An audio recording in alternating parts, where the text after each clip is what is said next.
Many times we hear about this, crazy talk about poverty eradication and entrepreneurship. I mean, we've heard that a whole lot of time. If I'm to count from the top of my head, to start naming the poverty alleviation programs that we have had, by now at least we would have counted more people out of poverty than they are right now. Because the more poverty alleviation programs that we create, the more poverty we create.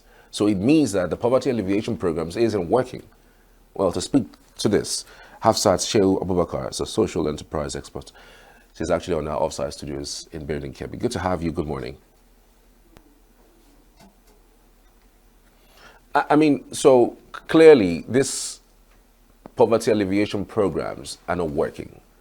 Why do you think that successive governments continue to do the same thing even when it doesn't work? It's not that it actually doesn't work, Sometimes it's just that we fail to realize the opportunity within us. We fail to realize the opportunity within us, and the government, eradicating poverty is not just by funding someone. No, you just have to check on them. Are they putting what they have learned into action? That's what the government fails to understand. It's not just by supporting loan disbursement and all of that.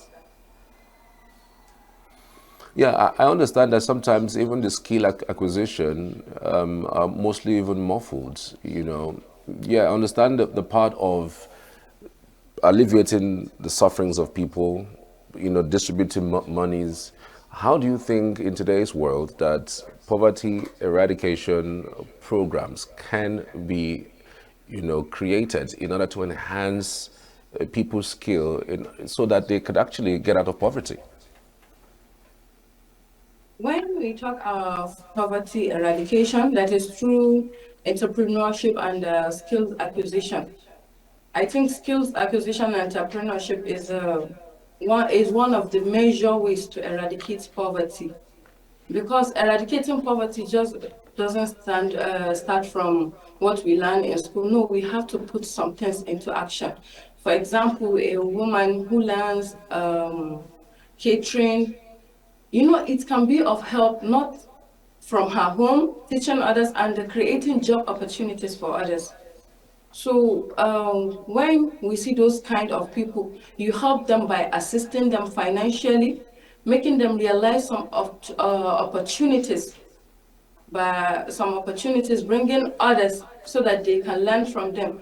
Learning from them, giving them source of income. When someone learns something from you, like I go to a catering school, learn how to bake, learn how to do this. How do I start my business? That's when the government comes in.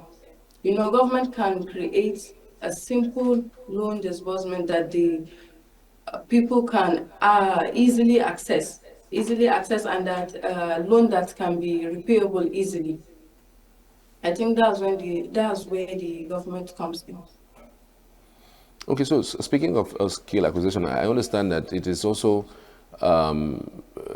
location specific. There are some places you would give some sort of assistance to maybe a youth who is looking to get into farming. And some of us would say, okay, this other youth in this particular zone, would you give them tech skill, how to use technology in order to improve lives and also to make money from it. For you, especially for where you are in the Northwest, what kind of skill acquisition that you think that can be done in order to move people out of poverty in that zone? Here we have actually a lot of skills that can be put into action, such as the welding, the plumbing, the carpentry work, the modernized carpentry work, the baking issue, and all of that. But when we talk of poverty, like poverty doesn't just mean someone doesn't have access to money. No, it is lack of opportunities. Sometimes we need these opportunities to realize them, to know how to put them into action. Like in a society, there are societies that we can go there, teach them how to eradicate poverty, but they don't have access to any of these skills. They don't have access to loan disbursement or other things. So learning of these skills is different, is another thing on its own, and putting the skills into use is another thing. So how do you suggest that some of these programs are put to use so that it becomes effective? Because I mean, it's painful to see every now and then you turn on the TV or maybe radio, you hear numbers of people getting into poverty every single day. It does look like we're not doing so much in that regard. Yeah, it is really painful, especially when we see how the United Nations define poverty. Someone to make $3 a day. It's not that easy to make $3 a day, especially here in our surroundings. Even the civil servants, it's very hard for them to earn $3 a day. So how do we help these people? You know, when you say that you want to help someone or a society eradicate poverty, you have to create awareness. Number one, make them realize the opportunities they have, and show them how they can learn their skills and put the skills into action. I think when someone learns skills and putting it into action means I'm doing it, I'm earning from it, it's helping me a lot, then from there he can invite others. He can invite others by teaching them how to do that. You see, from that we are eradicating poverty, even though if it means little by little. How much of a scale do you think that we could do in order for us, I say at least another 3 years or 4 years, we would have, gotten ourselves out of, this humongous poverty staring us in the face? It requires a lot, but not that much actually. So let's see.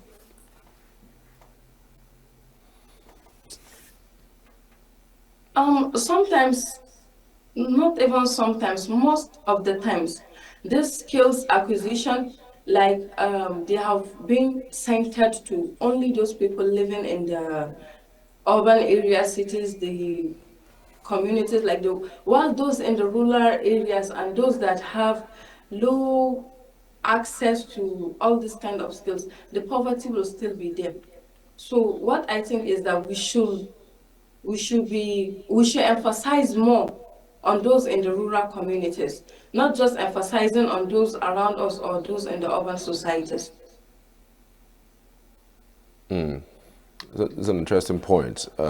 Most of these programs are centered, only in the cities, in the capitals, but the most poverties are actually in the rural areas. You actually made a very good point in that regard. But I'm just wondering if you think that governments, I'm saying not just the Kebbi state government or the Northeast government as a whole, but government across Nigeria at the federal level, successive governments, you feel that they have done so well? Because there's every single, administration since 1999 has tinkered around doing programs that touches the lives of those who are vulnerable, who are practically poor.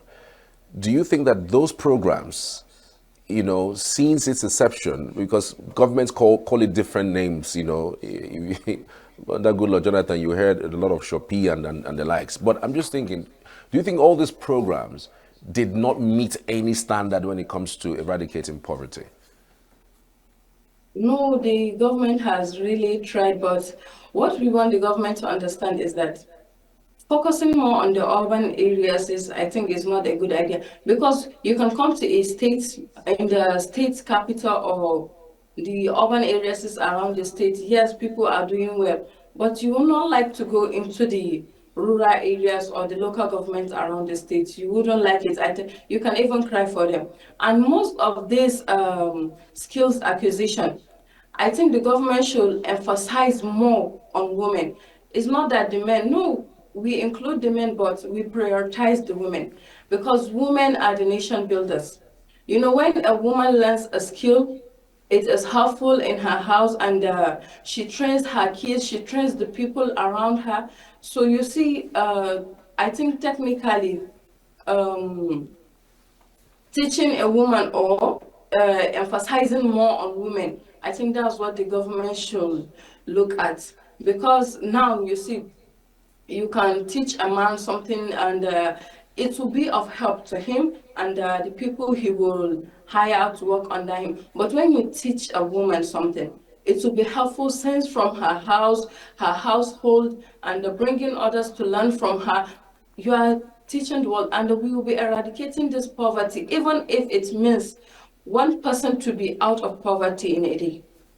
I think the government should emphasize more on the women's skills, like baking, tailoring. You see, when a woman learns tailoring, it will be helpful to her, to the society, by providing a clothing center for the society, creating job opportunities for those young ladies that are raising up.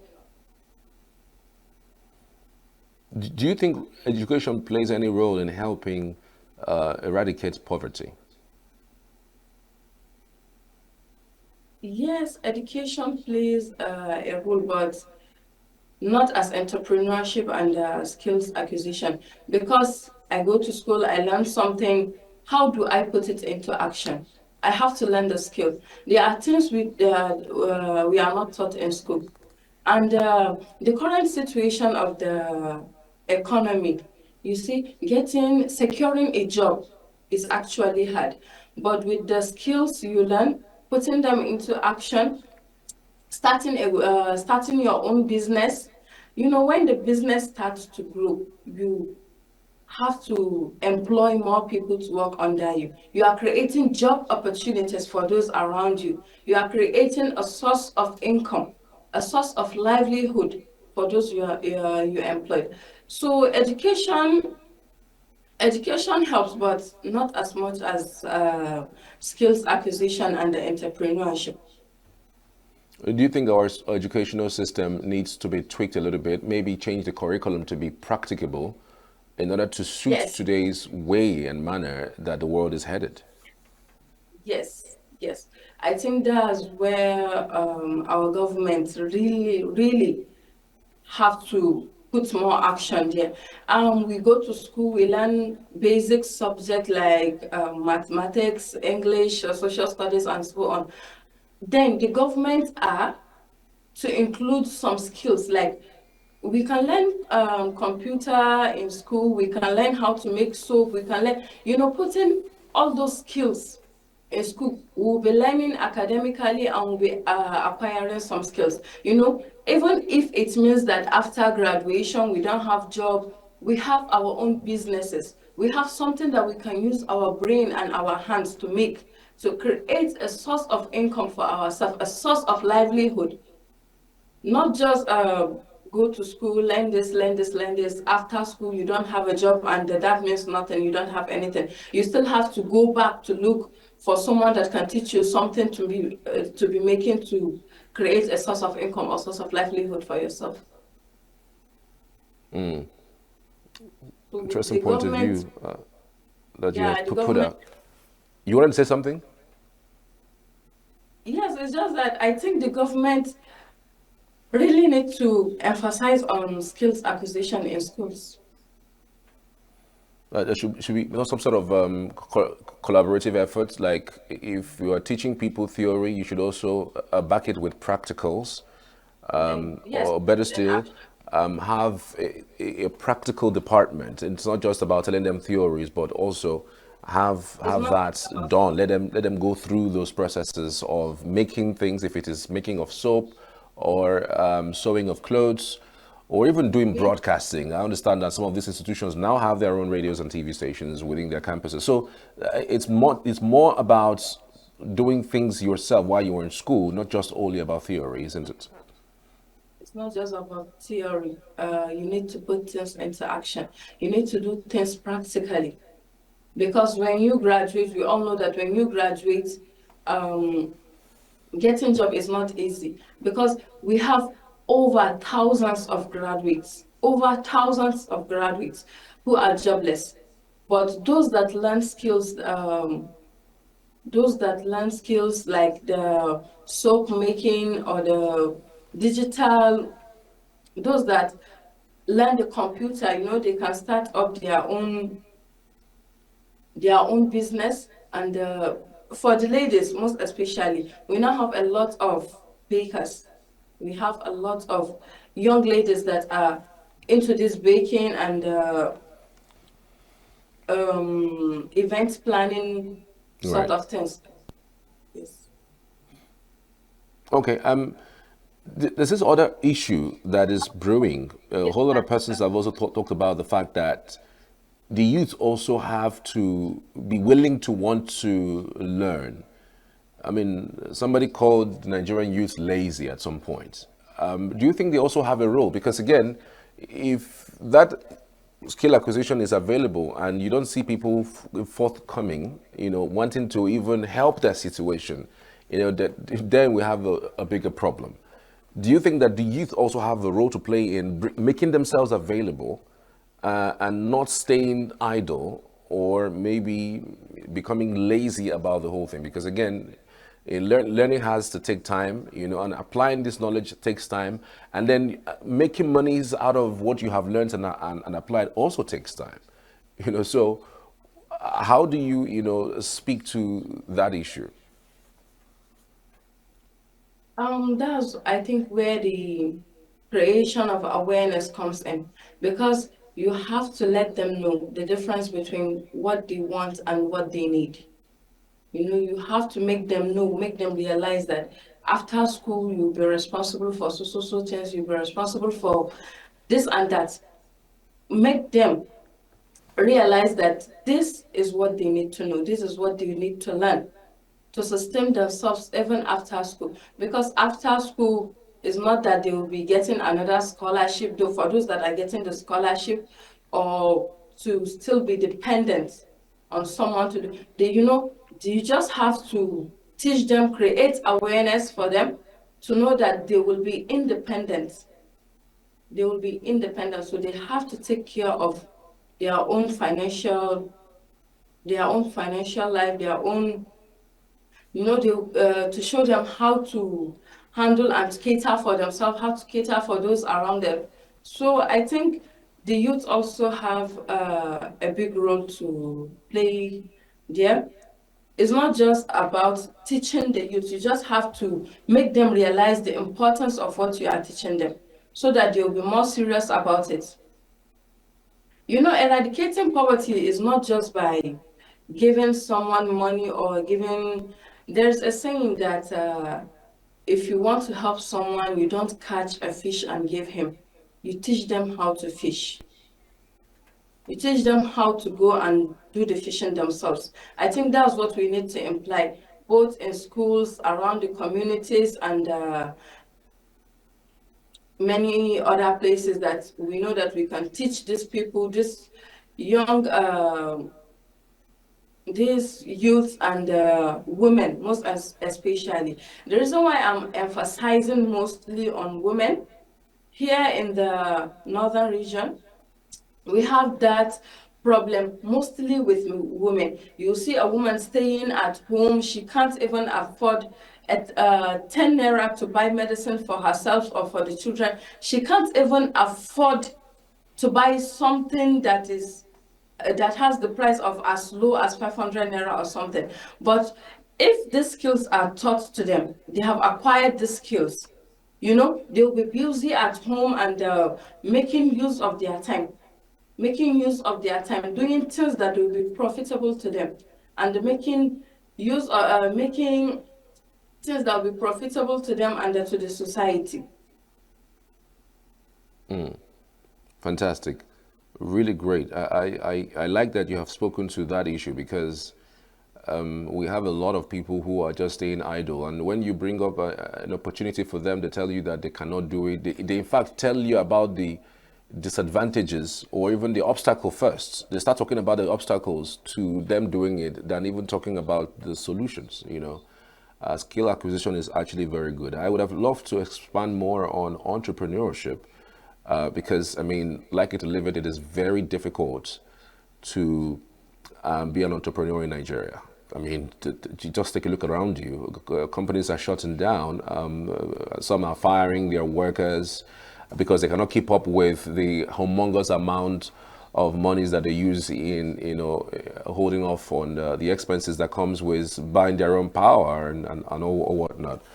So there's a whole lot that one would want to explore regarding this particular topic, but I mean, we are out of time. I want to say a very big thank you. Hafsat, Shehu, Abubakar, we truly appreciate your insights on the program this morning.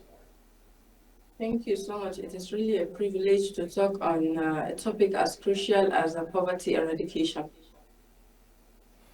All right, we appreciate you. Signature TV. News in your pocket.